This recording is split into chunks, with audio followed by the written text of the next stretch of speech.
Seigneur, parce que nous voulons encore nous réunir devant ta face. Nous voulons encore écouter sur ta voix. Nous voulons encore recevoir de toi les instructions, tes paroles de vie, de résurrection, de délivrance, de guérison. Des paroles pour nous encourager, nous exhorter, nous reprendre, nous corriger ce matin encore, Seigneur. Nous voulons être à l'écoute de ta parole. Au nom de Jésus-Christ, Amen. Merci, Seigneur. Alors, je vais faire un petit préambule avant la prédication, parce que je veux vous encourager le peuple de Dieu, mais en même temps aussi peut-être un petit peu les rappeler vraiment ce que c'est réellement un disciple de Christ. Alors oui, parce qu'on ne parle plus trop d'être un disciple de Christ. C'est vrai qu'on parle beaucoup d'être chrétien, mais qu'est-ce que c'est réellement un disciple de Christ? Alors dans la Bible, l'appel, il y a un appel sur nous, et c'est un appel à devenir vraiment les disciples.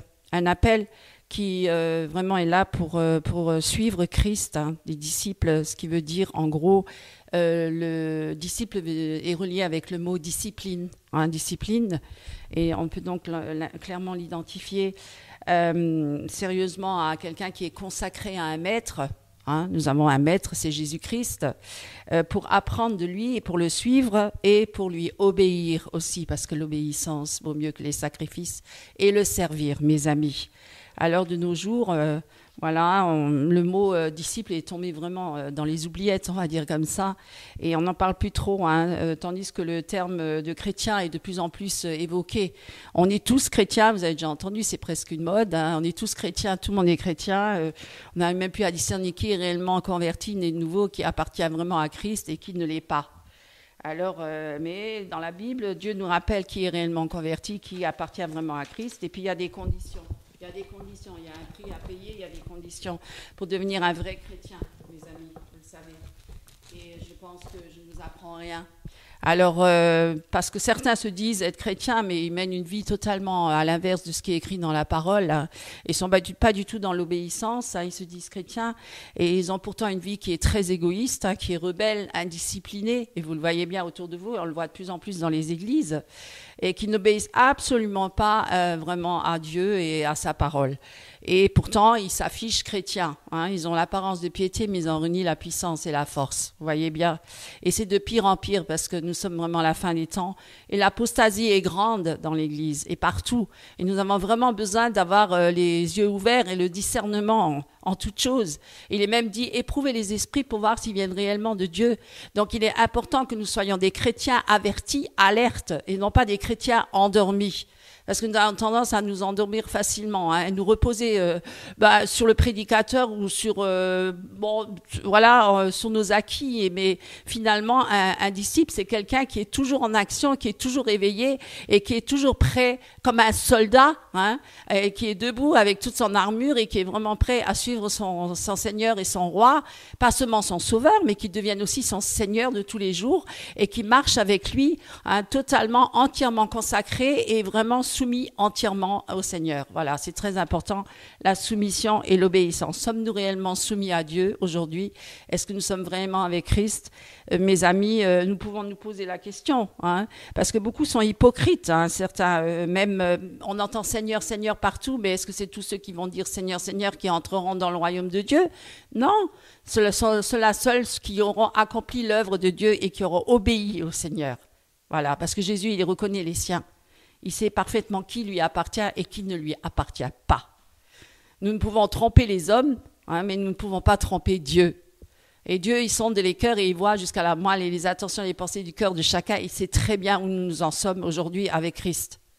Et moi, mes amis, je vous invite non pas, c'est pas une question d'accuser ou de culpabiliser ou quoi que ce soit. Jésus n'est pas venu pour nous culpabiliser, non. Il est venu pour nous sauver et nous délivrer de notre culpabilité. Mais c'est lui qui a accompli l'œuvre et il nous a racheté un grand prix. Aujourd'hui, nous ne nous appartenons plus, nous ne sommes plus à nous-mêmes, nous sommes à Christ. Nous sommes passés des ténèbres à la lumière, nous sommes passés du camp de Satan au camp de Jésus-Christ. Jésus-Christ nous a rachetés, il nous a sauvés. Maintenant, nous faisons partie de son camp à lui et nous sommes à lui, nous lui appartenons. C'est lui notre chef, c'est lui la tête de l'Église, c'est lui qui nous conduit, c'est lui qui nous dirige. Au nom de Jésus-Christ, amen. Voilà, moi je voulais vous encourager vraiment à reconsidérer vos voies et à voir réellement si vous êtes avec Christ. Ça coûte un prix, mes amis. Le chemin est étroit qui mène au royaume de Dieu, large, et la porte de la perdition, et beaucoup y courent.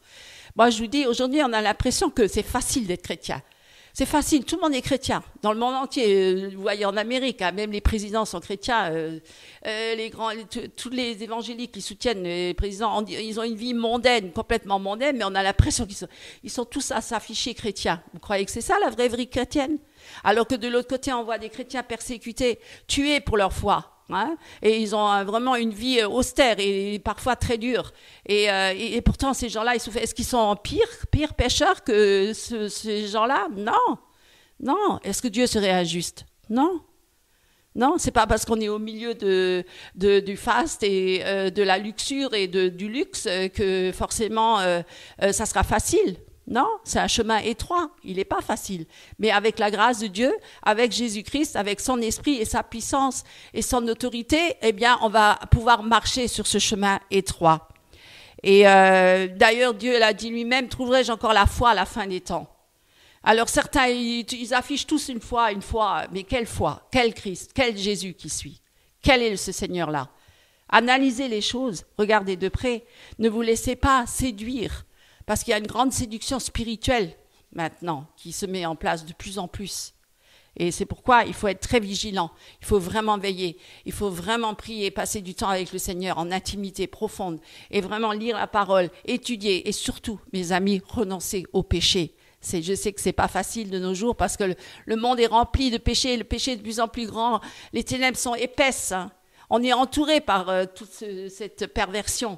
De plus en plus, et même dans les églises, on accepte tant de choses, on accepte même l'homosexualité. Oui, on dit qu'un chrétien qui est homosexuel, c'est pas grave, Dieu il est amour. Non, Dieu il est amour, mais il est aussi un Dieu saint. Il n'est pas que amour, il a en horreur le péché, il est le péché. Et il a toujours condamné le péché et il ne changera pas. Hier, aujourd'hui, demain, éternellement, il ne changera pas. Personne, aucun pécheur ne peut rentrer dans le royaume de Dieu. On est obligé de passer par la croix. On est obligé de passer par la nouvelle naissance, par la repentance de nos péchés, de nous détourner de nos mauvaises voies. On ne peut pas venir à Christ et rentrer dans le royaume de Dieu d'une autre manière. On ne peut pas forcer la porte, c'est Jésus la porte. Et il y a des conditions à cela. Il faut accepter Jésus, mais il faut se repentir de ses péchés. Il faut se détourner de ses mauvaises voies. Il ne faut pas juste dire, oui, je reconnais Jésus comme mon Seigneur, enfin mon Sauveur, mais je ne change pas ma vie, je continue toujours dans le péché. Je continue toujours comme avant, je ne change pas. Il y en a beaucoup maintenant, beaucoup de chrétiens. Ils disent, oui, j'aime Jésus, Jésus il est amour. Oui, mais Jésus aussi est un Dieu saint, un Dieu pur, un Dieu parfait, un Dieu qui a en horreur le péché, qui est le péché, et il ne changera pas là-dessus. Il ne changera pas là-dessus, il n'acceptera jamais qu'on rentre dans le royaume de Dieu d'une autre manière que par son sang qui nous couvre, que par la repentance et par la croix. C'est-à-dire que c'est Jésus qui s'est sacrifié pour nous, il s'est substitué à nous. C'est Jésus qui doit vivre en moi, c'est Christ qui vit en moi. Et quand je comparaîtrai devant le Père, alors le Père, il m'absoudra parce que j'aurai accepté Jésus dans ma vie. Et c'est Jésus qui va dire, j'ai payé le prix pour elle. J'ai payé le prix pour mon frère, pour ma sœur. Elle m'appartient, je l'ai rachetée par mon sang. C'est le sang de Jésus-Christ qui nous lave et nous purifie. Il n'y a pas d'autre chemin. Nous ne pouvons pas passer par un autre chemin. Ce ne sont pas nos belles paroles ou même nos belles prédications. Ce ne sont pas nos belles prestations, même nos chants et le louange qui vont nous sauver. C'est le sang de Jésus. C'est Jésus, la personne de Jésus qui a tout accompli sur la croix. C'est le seul moyen par lequel nous puissions être sauvés. Il n'y a pas d'autre moyen. Nous ne pouvons pas nous racheter par nous-mêmes. Nous ne pouvons pas nous sauver par nous-mêmes. Nous ne pouvons rien faire. Nous pouvons tous juste reconnaître notre misère et accepter Jésus, qu'il soit aujourd'hui notre Seigneur, mais aussi notre Roi, celui qui nous conduit et qui nous dirige. Et merci Seigneur, parce que nous avons une espérance. Gloire à Dieu. Nous ne sommes pas juste là comme ça sur la terre, sinon nous serions les plus misérables des hommes. Non, notre espérance, elle est céleste et nous devons nous réjouir, parce que le royaume de Dieu, il n'est pas de ce monde, il est céleste. Et nous avons cette espérance qu'un jour nous allons nous rencontrer notre Seigneur qui viendra nous chercher et nous partirons avec lui sur les nuées et nous serons avec lui éternellement dans le royaume de Dieu. Ensemble, avec Christ, pour toujours, pour l'éternité. C'est ça notre espérance, c'est ça notre joie. Notre patrie, elle est céleste, elle n'est pas terrestre. Les chrétiens de nos jours, ils pensent que à la terre. Ils veulent déjà régner maintenant, le kingdom now. Hein? Le dominionnisme, ils veulent dominer sur toutes les sphères de la société. Ça, c'est la nouvelle réforme apostolique. Tous les chrétiens se rassemblent dans le monde entier, partout, même en Afrique, même en Asie, partout, en Amérique. Ils se rejoignent tous pour soi-disant se réunir. Vous connaissez le plan des 7 montagnes. On va agir sur toutes les sphères de la société. Hein, éducation politique.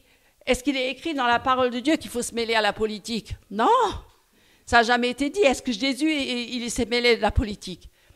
Est-ce qu'il y avait les églises où on disait venez dans notre église, il y a l'entrepreneuriat, nous allons créer des entreprises et nous voulons des leaders, des chefs d'entreprise pour impacter le monde. Où c'est que c'est écrit ça? C'est écrit nulle part, mais c'est de plus en plus répandu dans les églises. C'est ça le danger, mes amis. C'est ça les fausses doctrines qu'on propage de plus en plus dans les églises pour nous mettre, voilà, nous faire bluffer, là, faire croire que c'est Jésus qui est dans ce projet-là. Absolument pas. Jésus n'a pas changé. Il est le même hier, aujourd'hui, demain, éternellement. Il est le même qu'il était le premier chrétien là, de l'église primitive des premiers temps. Jusqu'à aujourd'hui, il ne changera pas. Sa parole, elle reste. Elle est éternelle. Et on ne peut pas la changer, on ne peut pas rajouter ou retrancher des choses. On doit être fidèle. Et même si le chemin il est étroit et nous allons peut-être souffrir, oui, peut-être nous allons, et certainement, il est dit, le disciple n'est pas plus grand que son maître. Si le maître a été persécuté, nous le serons aussi. Peut-être nous sommes encore dans un pays où nous avons une certaine liberté, mais on ne sait pas ce qui va se passer demain. Et moi, je vous conseille de vous accrocher fermement à Christ et pas aux hommes. Ne suivez pas les hommes. Suivez Christ. Cherchez Christ. Que Christ. Et le Seigneur, il vous fortifiera. Au nom de Jésus-Christ, Amen. Bonjour mes frères et sœurs en Christ. Prenez ensemble dans nouveau ce matin dans la parole de Dieu. Dans le livre aux Hébreux, épître aux Hébreux, chapitre 8, verset 1er. Or, la somme de ce que nous disons, c'est que nous avons un tel souverain sacrificateur qui s'est assis à la droite du trône de la majesté dans les cieux, ministre des lieux saints et du vrai tabernacle que le Seigneur a dressé, non, pas l'homme, car tout souverain sacrificateur est établi pour offrir des dons et des sacrifices. C'est pourquoi il était nécessaire que celui-ci aussi eût quelque chose à offrir. Si donc il était sur la terre, il ne serait pas sacrificateur, puisqu'il y a ceux qui offrent des dons selon la loi, lesquels servent la figure et l'ombre des choses célestes, comme Moïse, quand il allait construire le tabernacle, a été averti divinement. Car prends garde, dit-il, à faire toutes choses selon le modèle qui t'a été montré sur la montagne.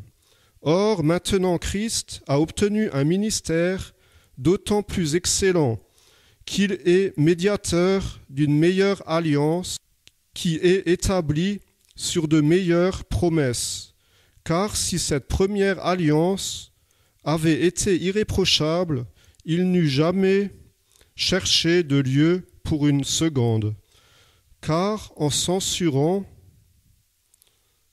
il leur dit : « Voici des jours viennent, dit le Seigneur, et je conclurai pour la maison d'Israël et pour la maison de Juda une nouvelle alliance, non selon l'alliance que j'ai faite avec leur père au jour où je les pris par la main pour les tirer du pays d'Égypte. Car ils n'ont pas persévéré dans mon alliance, et moi je les ai délaissés, dit le Seigneur.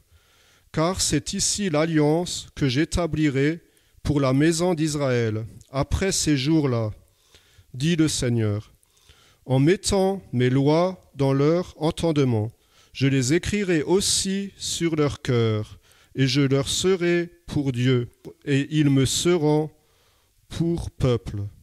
Et ils n'enseigneront point chacun son concitoyen, et chacun son frère, disant : Connais le Seigneur, car ils me connaîtront tous, depuis le plus petit jusqu'au plus grand d'entre eux. Car je serai clément à l'égard de leur injustice, et je ne me souviendrai plus jamais de leur péché, ni de leur iniquité. En disant une nouvelle, Il a rendu ancienne la première. Or, ce qui devient ancien et qui vieillit est près de disparaître. Amen. Soyez richement bénis. Oui, donc je voulais faire un petit témoignage, remercier, rendre grâce à Dieu pour les suites donc, de l'examen médical que j'avais fait. Donc mes indicateurs avaient baissé, donc étaient repassés à la normale, notamment pour la glycémie. Pour le foie, alors il y a un autre examen que je dois faire d'ici la fin de cette année, en fait un check-up général, parce que les examens que j'avais faits ne permettaient pas de déceler toutes les constantes. Donc voilà, je suis content et je ne vous avais pas écrit pour vous annoncer cela. Je me disais que je serais revenu ici entre-temps, mais les circonstances n'ont pas été celles que j'avais voulu. Mais aujourd'hui, je suis là. Dieu a pourvu et a fait que je sois présent aujourd'hui. Et je tenais à rendre grâce au Seigneur pour cette écharde retirée à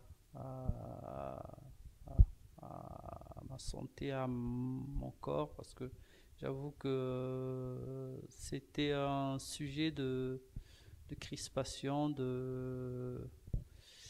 je dirais pas que j'étais complètement déçu, mais j'avoue que j'avais perdu un peu la joie, notamment en ce qui concerne comment il fallait que je me nourrisse, est-ce qu'il fallait toujours faire attention à ce que je mangeais, je buvais. J'avoue que c'était difficile au début. Maintenant, je reprends peu à peu à manger normalement du pain blanc, de la viande rouge, sans excès toujours. Et j'avoue que c'était compliqué quand il fallait toujours se restreindre à manger des choses que le reste de la famille ne consommait pas, parce que ça faisait un double dépense ou double occupation, travail pour apprêter tout cela. Donc voilà, je tenais à remercier les frères qui ont prié pour moi et surtout à rendre grâce à Dieu et à bénir son Saint-Nom pour cela. Merci. Frères et sœurs en Christ, chers amis, chers invités, chers internautes, bonjour. Ce matin, nous allons encore nous réjouir de ce que la parole de Dieu nous est adressée. Et nous remercions aussi mon épouse, sœur Karine, qui nous a apporté vraiment de la joie dans notre cœur, de ce que nous devons vraiment réaliser, que nous sommes dans les temps de la fin et que nous avons besoin effectivement de marcher dans l'intégrité, dans la vérité, dans la sanctification, sur laquelle nul ne verra le Seigneur, nous dit la parole de Dieu. Et merci Seigneur. Eh bien, ce matin, effectivement, nous allons continuer, poursuivre cette étude en parlant du discernement. Le discernement. Donc, c'est une progression, c'est une suite justement de ce que mon épouse ce matin avait prêché. Le véritable charismatique, on parle souvent du charismatique, l'homme charismatique. Eh bien, ce chrétien charismatique, c'est le chrétien, effectivement, le vrai chrétien charismatique, c'est celui qui a reçu le don du discernement du Seigneur. Lui, il est vraiment charismatique. Parce qu'il sait discerner les choses qui viennent de l'Esprit de Dieu, de ceux qui viennent de la chair. Donc, il est très important, effectivement, aujourd'hui, de demander, dans les temps dans lesquels nous vivons, de demander vraiment, de recevoir vraiment ce don, le discernement des esprits. Il est indispensable pour nous, c'est vrai. Il y a trop de séduction dans ce monde et nous avons besoin vraiment de discerner ce qui vient de Dieu de ce qui ne vient pas de Dieu. Des fois, c'est très subtil et nous devons vraiment faire attention. Comme les chrétiens de Béret, acte 17-11, où il est dit effectivement que nous devons examiner toutes choses pour savoir si elles viennent vraiment de Dieu. Voilà l'objectif principal, on va dire, du chrétien. Le chrétien né de nouveau, c'est d'examiner les Écritures, de sonder les Écritures. Alléluia. C'est ça la vérité. Nous devons effectivement examiner les Écritures, non pas simplement les lire, mais nous devons les lire prier. Je dis souvent de fois, c'est-à-dire le lire avec l'Esprit de Dieu, le lire dans la méditation. Voyez-vous, ce n'est pas un livre de recettes de cuisine, mais nous devons effectivement vraiment le comprendre par l'Esprit de Dieu. Et c'est que l'Esprit de Dieu, toute écriture est inspirée de Dieu, nous dit la parole de Dieu. 2 Timothée, je vais vous le lire, 3,16, il est dit effectivement que toute écriture est inspirée de Dieu. Notez bien, inspirée de Dieu. L'inspiration est divine, mes amis. L'inspiration vient de Dieu. Alléluia, du Saint-Esprit.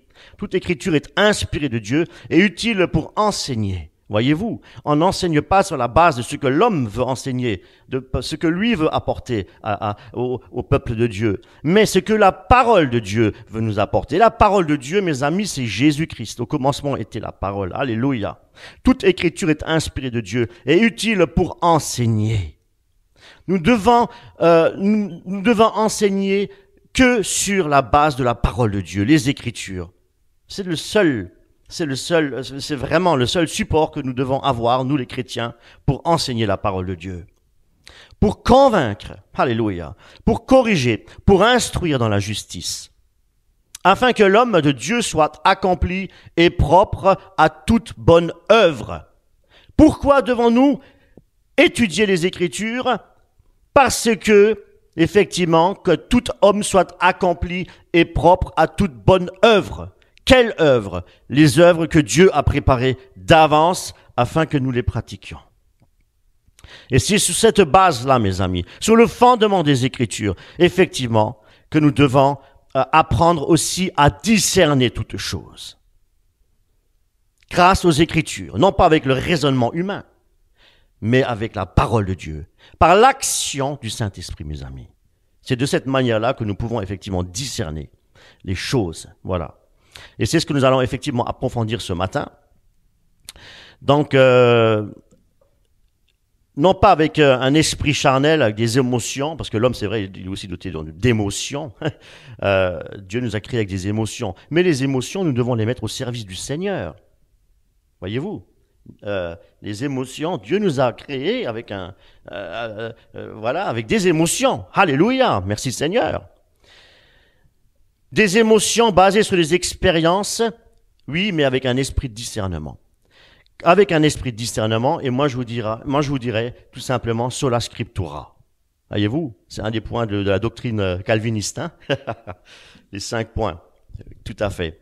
Et sans le discernement, mes amis, et sans la connaissance des Écritures, eh bien, et sans la soumission, ne l'oublions pas, à l'autorité de Dieu, qu'est-ce qui va se passer? Eh bien, Satan et ses démons, eh bien, ils peuvent facilement, effectivement, nous manipuler et manipuler le peuple de Dieu. Voilà. Pour diriger, effectivement, notre foi, dans quoi? Dans des fables.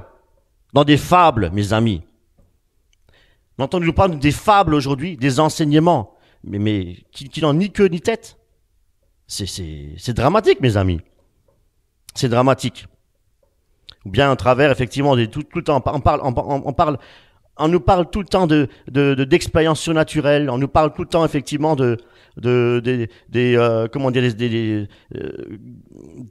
visions, des songes, des témoignages extra-bibliques même, hein. Donc, nous devons faire très, très attention, mes amis. Très, très attention. Tout est altéré, tout est déformé, mes amis. Déformé, effectivement. Pourquoi? Parce que tout est utilisé hors de son contexte. Tout est tiré, effectivement. Tous les versets sont tirés hors de son contexte. Et c'est dramatique. C'est grave. C'est pourquoi l'objet de ma prédication ce matin, c'est de vous d'apporter effectivement un éclairage spirituel. Non pas fondé sur le raisonnement humain, mais fondé sur la parole de Dieu. Je le répète, hein. Pour avoir l'esprit de discernement. Oui, voilà. Et non pas... Ce que j'aimerais vous dire, c'est que nous ne sommes pas cessationnistes. Nous croyons que Dieu est tout-puissant. Nous croyons que Dieu fait encore des miracles. Là où la médecine condamne, Dieu peut faire le miracle. Nous le croyons fermement. Nous le croyons fermement, mes amis. Rien n'est impossible à Dieu. Dieu, il est souverain. Il est notre créateur. Il n'y a pas une seule maladie, une seule oppression démoniaque ou quoi que ce soit que Dieu ne soit pas capable effectivement de guérir, de soigner et de délivrer. Pas une seule. Alléluia. Nous croyons fermement à la puissance du Seigneur. Il faut le dire, mes amis, il faut le dire. Nous y croyons, bien entendu. Nous croyons même que le Seigneur est capable de ressusciter des morts. Bien sûr, bien sûr. C'est biblique, ce que je vous enseigne là, c'est scripturaire. Jésus-Christ est capable de ressusciter des morts. Et pourquoi? Parce que Jésus-Christ est la vie. Alléluia. Jésus-Christ est la vie. Et on ne doit pas enfermer Jésus-Christ, nous ne devons pas enfermer Dieu dans une boîte, voyez-vous, pour limiter sa puissance et son autorité. C'est pourquoi, effectivement, nous devons lui être soumis. La soumission est très importante, mes amis. La soumission dans l'amour de Dieu et aussi dans la crainte de Dieu. La crainte de Dieu. Commencement de la sagesse. Alléluia. Alléluia. Voulons-nous être sages? Voulons-nous avoir du discernement? Craignons le Seigneur. Non pas par peur, mais par amour. Craindre Dieu pour ce qu'il est, pour ce qu'il a fait. Il est Dieu, par amour. Et nous pouvons dire qu'à lui seul soit la gloire et toute la puissance. Tout appartient à Dieu. Toutes choses appartiennent à Dieu. Toutes choses. Le discernement, mes amis, spirituel est fondamental dans la vie du chrétien. Qu'est-ce que c'est que discerner? C'est avoir la faculté, effectivement, de juger, la faculté d'évaluer les choses. C'est très important. Il nous faut ce discernement. Après avoir discerné les choses, nous pouvons faire un choix. Et si nous le faisons selon la parole de Dieu, notre choix sera approuvé par Dieu. Alléluia. Maintenant, si on a mal discerné, mal évalué la chose, effectivement, eh bien, on va partir sur un mauvais choix. Et c'est pourquoi nous devons toujours, effectivement, discerner avant de prendre une décision. Très important. Et avant de prendre, effectivement, une quelconque décision, nous devons plier le genou, nous devons nous approcher du Seigneur et nous devons le prier. Et Dieu, dans son amour, va nous guider, il va nous diriger selon son Esprit Saint. Alléluia. Parce que nous devons nous confier en Dieu et pas en l'homme. C'est Dieu, en Dieu que nous devons nous confier. N'oublions pas que le discernement est un don de Dieu. Et lorsqu'il nous accorde effectivement ce don-là, eh bien, il faut aussi effectivement qu'on ait une relation verticale, l'homme et Dieu. Le connaître personnellement Jésus-Christ. En étudiant, je le répète, sa parole, j'insiste un peu là-dessus ce matin, et c'est en étudiant sa parole, effectivement, que le Seigneur nous aidera, effectivement, à discerner toutes choses. Hébreux 5, prenez Hébreux 5, s'il vous plaît, versets 13 et 14. Or, quiconque en est au lait n'a pas l'expérience de la parole de justice, car il est un enfant. Mais la nourriture solide est pour les hommes faits, pour ceux dont le jugement est exercé par l'usage à discerner ce qui est bien et ce qui est mal. Voyez-vous, mes amis, c'est pour les hommes faits. C'est eux qui ont le sens, justement, exercé pour discerner ce qui est bien, ce qui est mal. Les hommes, effectivement, sont tous ceux, en fait, qui prennent de la nourriture solide. Tous ceux qui sont faits, les hommes faits, prennent toujours la nourriture solide. La parole de Dieu, effectivement, elle est notre nourriture. Elle nourrit nos âmes, mes amis. Elle nourrit nos âmes. La parole de Dieu, c'est avec elle que nous allons grandir spirituellement. C'est avec elle aussi, effectivement, que nos sens seront exercés, comme nous le souligne l'auteur des Hébreux. Et c'est cela, mes amis. C'est très important, très très important. Et par rapport au discernement, il faut faire un tri. D'abord, tout se passe d'abord dans les pensées. Les pensées, nous devons savoir que si c'est une pensée qui vient du Saint-Esprit, si elle est conforme aux Écritures. Ensuite, nous devons aussi également exercer ce discernement quand d'autres personnes nous proposent effectivement quelque chose, savoir si ça vient de Dieu ou pas, et aussi quand il y a des événements qui arrivent dans notre vie. Nous devons toujours discerner les choses, mes amis. Avant de prendre une décision, avant de faire un choix, nous devons examiner toutes choses, nous devons éprouver toutes choses. Philippiens 1:10. Pour le discernement des choses les meilleures, afin que vous soyez purs et irréprochables pour le jour de Christ. Voyez-vous? C'est ça. Ici, Paul souhaite pour nous d'aimer toujours plus effectivement dans la vérité. Nous devons aimer dans la vérité. Nous devons aimer la parole de Dieu pour bien connaître et devenir intelligents pour discerner toutes ces choses.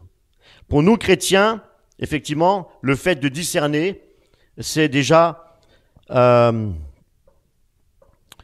dire, je parlais des pensées tout à l'heure, que nous devons effectivement examiner toutes choses, la pensée, nos motivations, et tout cela, si c'est effectivement conforme, si c'est vraiment conforme à la pensée de Dieu et au Saint-Esprit. Mes amis, nous devons effectivement mettre la parole de Dieu toujours en pratique. C'est très important. Les Écritures ne doivent pas être négligées, effectivement. Dieu parle au travers de sa parole. Aujourd'hui, on ne lit plus assez la parole de Dieu. Et c'est pour ça aussi qu'il y a tellement de sectes, tellement de divisions, tellement d'hérésies, de divergences. Je veux dire, on ne se comprend plus. Chacun veut apporter sa propre doctrine. Et alors on écoute les hommes, on prend conseil chez les hommes, on écoute leurs dires, on met notre foi et nos expériences dans tout ce qui est extra-biblique. Et c'est catastrophique, mes amis. Jamais nous pouvons effectivement bénéficier du Seigneur le don du discernement si nous agissons ainsi. Nous devons vraiment nous référer à Jésus-Christ seul. Il est dit que celui qui veut plaire encore aux hommes, Galates 1:10, ne peut pas être effectivement serviteur de Dieu, il ne peut pas être disciple de Christ. Psaume 146, verset 3. Psaume 146, verset 3. Ne vous confiez pas aux grands, aux fils de l'homme qui ne peuvent sauver. Leur souffle s'en va, ils rentrent dans la terre, et ce même jour leurs desseins périssent. Heureux celui qui a pour secours le Dieu de Jacob, qui met son espoir en l'Éternel, son Dieu. Psaume 118. Psaume 118, verset 8. Psaume 118, à partir du verset 8, il est dit « Mieux vaut chercher un refuge en l'Éternel que de se confier à l'homme. Mieux vaut chercher un refuge en l'Éternel que de se confier au grand. » Pour ne citer que ces versets-là, effectivement, voyez-vous, Dieu, dans un songe aussi, s'est présenté à Salomon, quand il était encore jeune garçon, il lui a dit, tu peux demander tout ce que tu veux, je te le donne. Ah! Est-ce que Salomon, est-ce qu'il a demandé la richesse sur cette terre? Aujourd'hui, nous voyons effectivement des faux prophètes, nous voyons des apôtres qui ne désirent que cela, s'enrichir, manipuler, être des vainqueurs. Ah oui. Des mentors, de grands hommes de Dieu riches. Et ils énumèrent effectivement Salomon. Souvent de fois, ils font référence effectivement à Salomon. Pour se justifier, pour dire qu'ils sont bénis par Dieu au travers des richesses. Est-ce que c'est vrai? C'est une vérité, oui, une demi-vérité. Nous allons voir cela. Et le diable, effectivement, il est champion pour ça. Eh oui.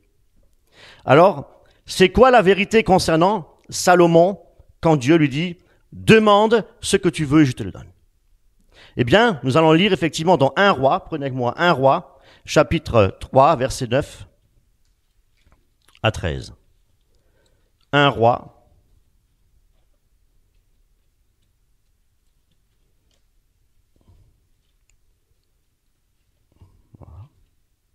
chapitre 9, verset 1. Accorde donc à ton serviteur un cœur intelligent pour juger ton peuple, pour discerner le bien et le mal. Car qui pourrait juger ton peuple, ce peuple si nombreux? Cette demande de Salomon plut au Seigneur, et Dieu lui dit, puisque c'est là ce que tu demandes, puisque tu ne le demandes pour toi ni une longue vie, ni les richesses, ni la mort de tes ennemis, et que tu demandes de l'intelligence pour exercer la justice, voici, j'agirai selon ta parole. Voici, oui, je te donnerai un cœur sage et intelligent, de sorte qu'il n'y aura eu personne avant toi, et qu'on ne verra jamais personne de semblable à toi. Je donnerai en outre ce que tu n'as pas demandé, des richesses et de la gloire, de telle sorte qu'il n'y aura pendant toute ta vie aucun roi qui soit ton pareil. Voyez-vous? Retenez bien le verset 13.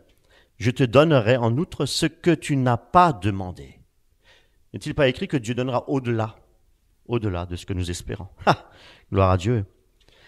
Voyez-vous, comme il est important effectivement de se soumettre à Dieu, à son autorité, c'est ça en fait, à sa volonté, pour toujours agir selon la direction de l'Esprit Saint. Très important, mes amis. Et avec un cœur humble et discipliné. Parce que l'orgueilleux ne reçoit rien de Dieu. Voilà. Ce qui plaît au Seigneur, c'est cela. La preuve est aussi qu'il a donné à Salomon, comme je le disais, bien au-delà de ce qu'il espérait. Et ne l'oublions jamais, mes amis, Dieu regarde au cœur. Oui, Dieu regarde au cœur. Uniquement. Car c'est du cœur que viennent... Voilà, tout à fait. Voyez-vous, nombreux sont les chrétiens, les dirigeants d'église, qui ne lisent pas la parole de Dieu dans le contexte. C'est ça le drame, mes amis. Ils aiment utiliser des versets pour leur propre gloire et aussi pour égarer leurs ouailles. Ou plutôt pour leur propre ruine, comme le disait Pierre. Parce qu'ils tordent les Écritures pour leur propre ruine. Ne l'oublions pas, ils ne sont pas des pasteurs comme l'était l'apôtre Paul. Parce que l'apôtre Paul, son seul désir, ce n'était pas de s'enrichir, mais se soucier des âmes des assemblées chrétiennes.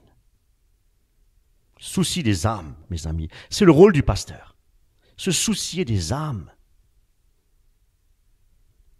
Acte 20, prenez avec moi. Acte 20, verset 24.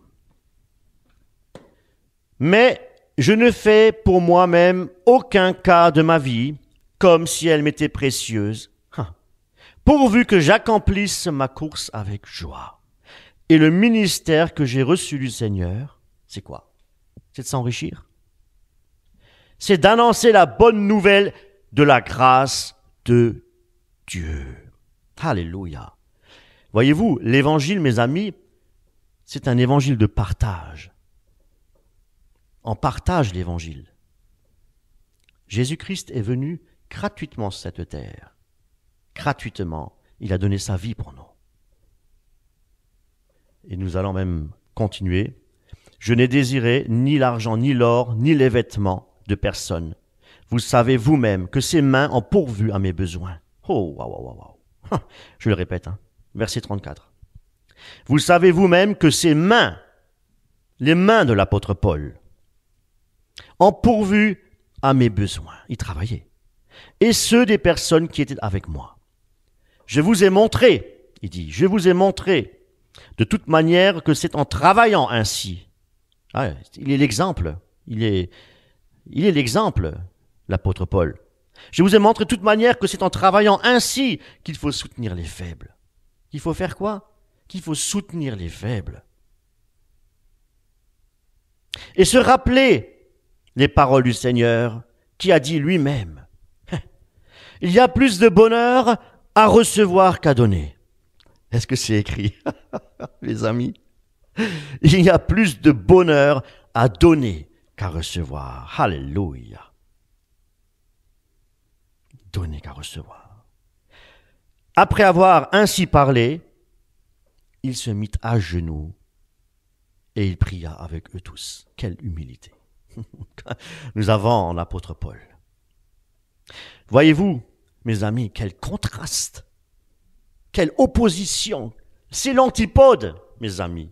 C'est l'antipode avec tout ce que nous voyons aujourd'hui. Joyce Meyer, qui désire la richesse, qui enseigne un évangile de complaisance, de prospérité, matérielle, finance.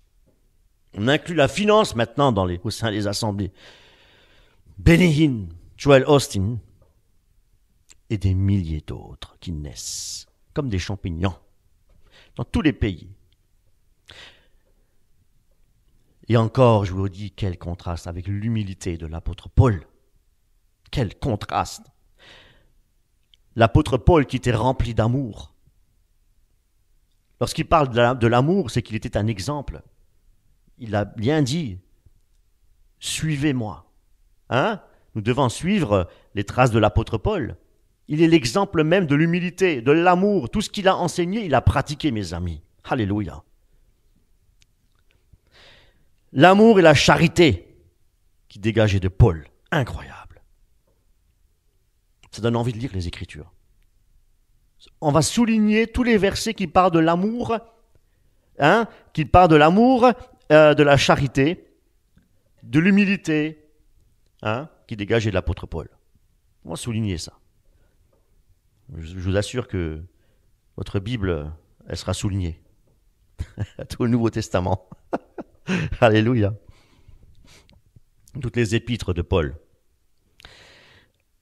Lorsque je suis allé chez vous, il dit, lorsque je suis allé chez vous, je n'ai pas estimé, 1 Corinthiens 2:2, excusez-moi. 1 Corinthiens, chapitre 2, verset 2. Lorsque je suis allé chez vous, je n'ai pas estimé devoir vous apporter autre chose que de vous demander la dîme. Non, j'ai pas écrit. Autre chose que Jésus-Christ. Et Jésus-Christ crucifié. Voilà. Voilà ce que nous devons apporter au peuple de Dieu. Et non pas réclamer la dîme pour s'enrichir. C'est un autre évangile, mes amis. C'est un autre évangile. Les a-t-il séduits avec des discours qui chatouillent les oreilles? Comme nous l'entendons, la pensée positive. Pensée positive. Parlait-il régulièrement des miracles de guérison? Comme l'enseigne David Terry, Daniel Vendini. Et je rappelle que son mentor est Benny Hinn, et bien d'autres encore, pour ceux qui ne le savent pas. Rien en eux, mais je dirais rien, et absolument rien en eux, identifie à l'apôtre Paul et les apôtres de Christ. Rien. Rien. Philippiens, chapitre 4, verset 16.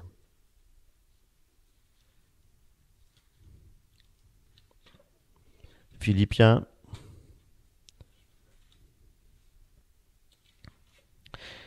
4, verset 16. Pendant mon séjour, et 17, pendant mon séjour à Thessalonique, vous m'avez envoyé par 2 fois des dons pour subvenir à mes besoins. Ce n'est pas que je tienne à recevoir des dons, Seigneur. Ce qui m'intéresse, écoutez bien, je répète le verset 17. Ce n'est pas que je tienne à recevoir des dons. Voilà, je vous présente l'apôtre Paul. Voilà, sous un autre angle peut-être, parce que ce qui m'intéresse, Paul dit, ce qui m'intéresse, c'est qu'un plus grand nombre de fruits soient portés à votre actif. Ah, voyons. Voyez-vous, mes amis, ce qui intéressait, ce n'était pas de s'enrichir, les dons, la dîme. les offrandes. Et croyez-moi, lorsqu'il disait cela, il n'avait certainement pas d'arrière-pensée. Certainement pas. Certainement pas. Il aimait les frères et les sœurs en Christ. Plus que tout. Plus que tout. Et ce qui l'intéressait, c'est que les frères et les sœurs portent du fruit pour la gloire de Dieu. Alléluia. C'est ça, mes amis, l'évangile de Christ. Aujourd'hui, tous ces faux ouvriers d'iniquité, ce qui les intéresse, il y a un feuilleton comme ça, richesse, gloire et beauté, c'est ça? Richesse, gloire et beauté. Richesse, santé, prospérité. Voilà. Les 3 mots clés. Alors, si on vous parle dans une église, si on appuie sur la richesse, sur la gloire et sur la prospérité, sortez. Sortez. Si vous êtes enfant de Dieu, vous n'avez rien à faire dans ces assemblées-là. Sortez, dehors. Vous êtes rentré par la mauvaise porte. La porte de la perdition. Voilà. Ils prêchent cela, mes amis, pour bien se protéger. Parce que eux sont riches. Eux, ils sont riches. Vous comprenez? Eux, ils sont riches. Tous ces prédicateurs de prospérité, eux, ils sont riches. Ils veulent protéger leurs arrières également pour la retraite. Si tous ces ouvriers veulent vraiment suivre les traces de l'apôtre Paul, alors qu'ils aillent travailler de leurs mains, comme Paul l'a fait. Ils veulent vraiment suivre les écrits, les épîtres. Eh bien, qu'ils aillent comme Paul, et aussi qu'ils vendent tout, car rien ne leur appartient. Vous savez pourquoi? Parce que tout ce qu'ils ont récolté, les offrandes, viennent des pauvres personnes, les ouailles. Donc, qui doivent tout rembourser, pour commencer.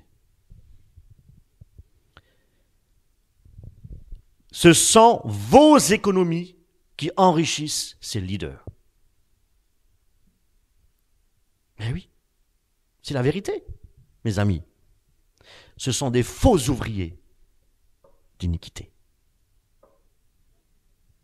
En mon nom, Seigneur, en ton nom, j'ai chassé les démons. En ton nom, j'ai parlé en langue. En ton nom, dehors. Ouvriers d'iniquité. 2 Corinthiens, chapitre 11, verset 13. Car de tels hommes sont de faux apôtres, des ouvriers trompeurs. Notez bien, ils trompent, séduction, se transformant en apôtres de Christ, se transformant en apôtres de Christ. Ils s'autoproclament apôtres de Christ. Ce n'est pas étonnant, car Satan lui-même se transforme en ange de lumière. Ce n'est donc pas chose étrange si ces ministres aussi se transforment en ministres de justice, desquels la fin sera leurs œuvres. Ils sont serviteurs de Christ. C'est une folie que je vais dire. Je le suis plus que eux. Voyez-vous, Paul, il dit, est-ce qu'il est en train de se vanter là, Paul? Je le suis plus que eux. Il ne se vante pas. Il va énumérer maintenant tout ce qu'il a dû subir pour être disciple de Christ. Car j'ai travaillé davantage, j'ai été plus souvent en prison. J'ai essuyé infiniment plus de coups. Plus souvent, j'ai vu la mort de près. 5 fois, j'ai reçu des Juifs les 40 coups moins 1. 3 fois, j'ai été fouetté. 1 fois lapidé. J'ai vécu 3 naufrages et j'ai passé 1 jour et 1 nuit dans la mer. Il a dû perdre connaissance, etc. La Bible nous enseigne que si nous voulons vraiment vivre pieusement, nous serons persécutés. Et tous ces leaders, ils s'enrichissent. Et ils ont la belle vie. Donc, il faut se poser des questions, mes amis. Et si nous voulons plaire aux hommes, nous ne pouvons pas être serviteurs du Seigneur. C'est impossible. Impossible. Impossible. Mes amis, à regarder tous ces leaders, bien habillés, bien maquillés, pour la plupart, chirurgie faciale esthétique. Et cela au milieu d'une énorme scène avec des projecteurs. Tout ça, c'est un coût, hein. Ça coûte de l'argent, tout ça. Qui c'est qui paye tout ça? Un public bien attentif et séduit. Dites-moi en quoi ont-ils l'humilité, la charité, l'amour, l'affection fraternelle et le charisme de l'apôtre Paul pour le salut de leurs âmes, mes amis. Pour revenir à Salomon, voyez, il aurait pu demander la richesse. Il aurait pu. Est-ce qu'il l'a fait? Non. Son cœur était droit devant le Seigneur. C'est du cœur. C'est le cœur que Dieu regarde au cœur. C'est un cœur qui aime le Seigneur. C'est ça. Et c'est ce qu'il nous faut. Écouter et lui obéir. Ce matin, nous avons chanté, effectivement, « Change mon cœur, Seigneur ». Alléluia. Merci. La parole de Dieu, toute écriture est inspirée de Dieu. Le Saint-Esprit, mes amis, le Saint-Esprit parle. Le Saint-Esprit, c'est Dieu. Le Saint-Esprit nous parle au travers de sa parole. Et c'est dans sa parole, effectivement, que nous trouvons des enseignements qui nous aident, effectivement, à établir des principes pour savoir comment se comporter, comment agir, comment marcher dans l'intégrité, être un enfant de Dieu qui plaît à Dieu. L'amour pour le Seigneur devrait remplir notre cœur. Pour quelle raison? Pour lui obéir, pour lui être soumis, pour le craindre, pour lui rester fidèle, et toujours chercher ce qui lui plaît à lui, et pas ce que nous désirons. Et ce que nous désirons, nous devons au préalable adresser notre prière à Dieu pour voir si c'est sa volonté. Et là, on parle de nouveau de discernement des esprits. Discernement. Que nous puissions dire, non pas ma volonté, mais ta volonté, Seigneur. Waouh! Il nous faut de la nourriture solide, mes amis. Les jours dans lesquels nous vivons, il nous faut de la nourriture solide. Et c'est la parole de Dieu qui va nous rendre capables de discerner le vrai du faux. Prions pour demander à Dieu qu'il nous révèle pleinement, effectivement, sa volonté et aussi qu'il nous donne de l'accepter. Et tout cela, mes amis, dans une entière confiance au Père. Nous devons lui faire confiance en toutes choses, toutes nos demandes. Nous devons lui faire confiance. Et si c'est sa volonté, si nous prions, et si c'est sa volonté, nous l'obtenons. Voyez-vous? Si c'est sa volonté, nous l'obtenons. Il entend toutes nos prières. Mais si c'est sa volonté, nous l'obtiendrons. Maintenant, nous allons voir, effectivement, ce que c'est discerner celui qui est conduit et éclairé par la parole de Dieu. Oui. Premièrement, il sait discerner la volonté de Dieu. La volonté de Dieu, effectivement, est révélée soit en méditant la parole, effectivement, mais aussi en écoutant Dieu au travers son esprit. Ce n'est pas forcément dans la parole, mais Dieu parle à tout moment de la journée. Il faut tendre l'oreille, il faut être en communion avec le Seigneur, et Dieu parle. Dieu parle. Donc à l'écoute de Dieu au travers son esprit. Et pourquoi? Parce que l'esprit de Dieu est censé habiter en nous. Nous sommes l'ouvrage de Dieu, nous sommes le temple de l'esprit. Et si nous sommes le temple de l'esprit, Dieu travaille dans notre cœur, travaille dans notre conscience, mes amis. Le Seigneur parle, voyez-vous, tantôt d'une manière, tantôt d'une autre. Gloire à Dieu. Et c'est le Saint-Esprit qui habite en nous et travaille notre cœur pour discerner les choses de Dieu, les choix que nous faisons, que nous devons faire. Oui. Ensuite, il sait discerner aussi entre le bien et le mal, entre le vrai et du faux. Et dans Hébreux 5, on voit que les Hébreux n'ont pas progressé, spirituellement parlant, ils n'ont pas évolué, et ils sont restés effectivement, comme nous dit l'auteur des Hébreux, au lait. Ils sont restés au lait.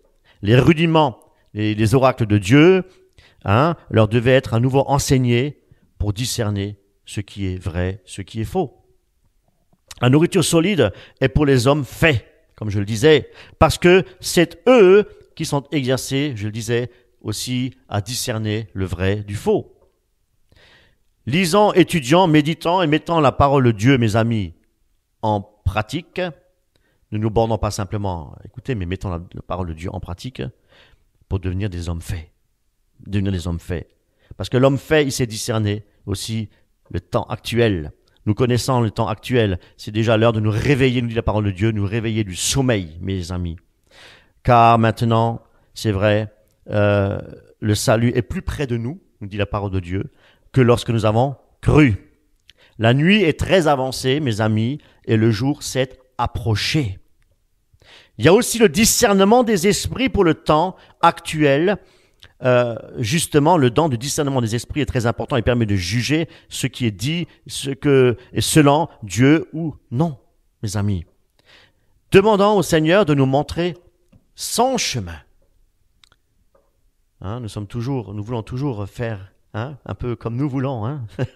Nous décidons, nous prenons une décision. Non, comme Dieu le veut.